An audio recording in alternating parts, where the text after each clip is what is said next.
Hello mga kalalab, good morning. Ayan, nandito tayo ngayon sa, kita niyo yan? Sobrang taas naman itong lugar na to. Jogging tayo. Gusto kong makita yung yung kabuang place dito sa sa Cebu. Ay, grabe. Ayan, tingnan natin. Ayan. Mayroon pa palang papunta doon.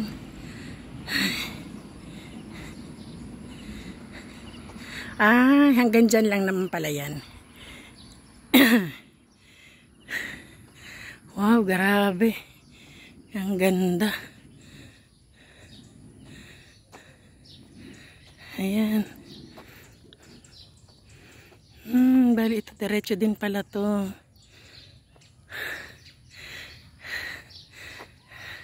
Ang ganda ng mga bulaklak, oh. Diba? Ayan, kumusta na mga kalalab ko? Ayan. Kumusta ang buhay-buhay natin dyan? Ang dami naman itong halaman, itong bahay na to mo. Grabe, sobrang dami halaman, oh.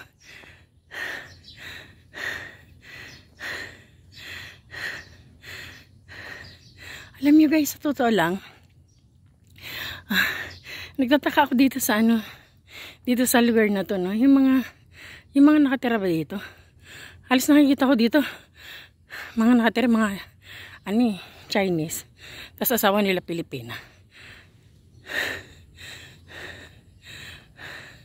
Ay no, tingnan mo naman, oh. Tingnan mo naman yung nila, lugar nila, oh. Oh, bali tinambakan ng ganyan, and then nagtayo ng bahay sa taas. Ang ganda kaya ng dito.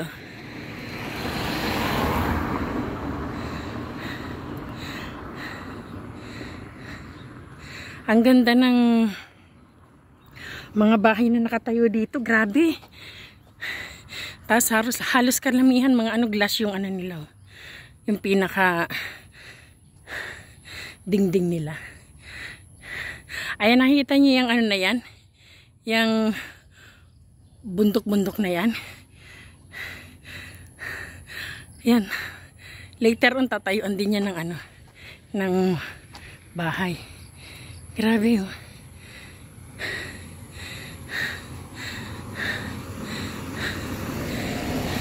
Sobrang ganda para rito.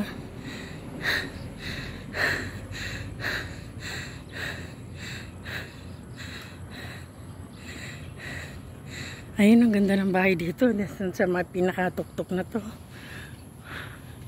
My God. Lalo na yung bahay nino. Tingnan mo.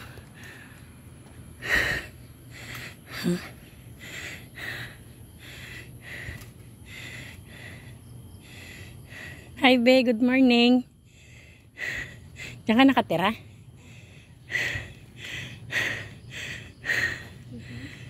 Ha? Yes. Tagal ka na dito? Yan ang bahay nyo? Ilan anak mo? 3. Diyan din. Ano ka lang dito? Kasambahay. Matagal ka na dito? 1 year pa lang. Magkano din ang dito? Magkano din ang sweldo ng katulong dito? 10? Malaki rin, no? Tapos, ilang bago umuwi ka? Taga saan ka? Dumanog. Tapos pag uwi ka sa inyo, ilang buwan? Every katapusan? 10-15 uwi ka sa inyo. Ang galing naman. Tapos yung sahod mo, 10. No? Sa kasi, sa abroad kasi, ang pinaka minimum ngayon, 20-21. Ang sahod naman ng kalahati, no? Tinan mo dito 10. Tapos pag nasa abroad ka, 20. Kaya ang daming yung abroad, eh. Tapos sayang din nung kalahati, di ba? Meron kayong 10 lang. Oo, dami-dami nga nag-abroad ngayon, eh. Doon ka?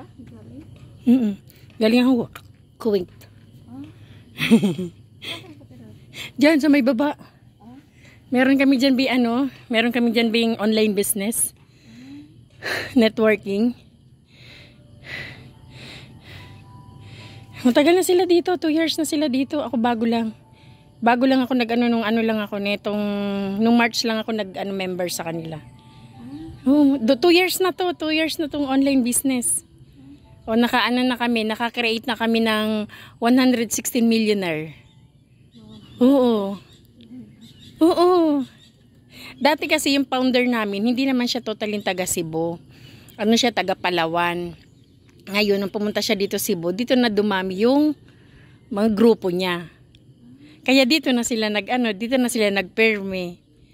Oo. Na may mga upahan dyan ng mga bahay, dyan kami. O sa may baba pa sa may unit 10. Oo. Yan doon kami nakatira.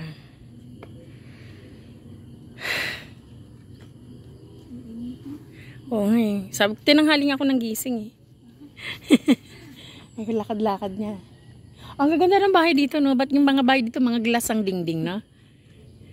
No? Doon sa atin, semento eh, na. Tinan mo yung mga yan, no? Gara, no? Tapos ikaw lang mag-isa dito katulong. Ang amo mo, Chinese, no? Ano? Pinoy lang. Mag-asawa silang Pinoy. Kasi halos karamihan dun sa may amin, ang mga incheck. Yung lalaki Chinese, tas yung babae Pinay. Mga kapitbahay namin doon.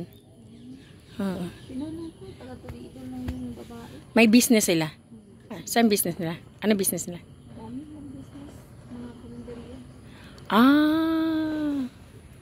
Ganon.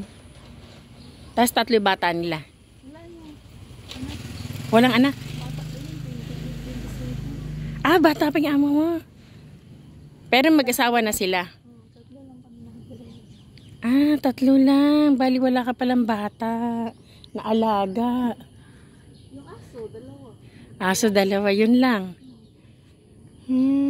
Galing na. Pero sayang din kasi yung 10,000, no? Yun nga lang, malayo ka lang sa pamilya. Pero ganun lang, tiis lang. Kailangan araw-araw. Oo. Diba? Ganda pala dito. Kahapon lang ako dumaan doon. Sabi ko maglakad-lakad niya ako. Sabi ko meron pa pala doon mga bahay sa taas. Sabi ko bukas na umaga puntahan ko ngayon. Exercise ako. Maganda yung bahay doon. Dito pa sa taas na taas. Oh. Ay naka. Galing na. Tapos dito ang lalaki ng bahay, no? Alam mo ba, be, nagtataka ako dito sa ayun, napachika na ako. Dito, no? As in, na to, diba? Yung parang bundok na, no? Pero sila, no? Hindi ko alam kung ano yung mindset nila na dito sila nagtayo ng bahay, no? Oo nga, tingnan mo, diba? Grabe, ganda, kitang-kita mo nga yung buong Cebu pag nandito sa tuktok, eh. Ayan, no? Grabe, no?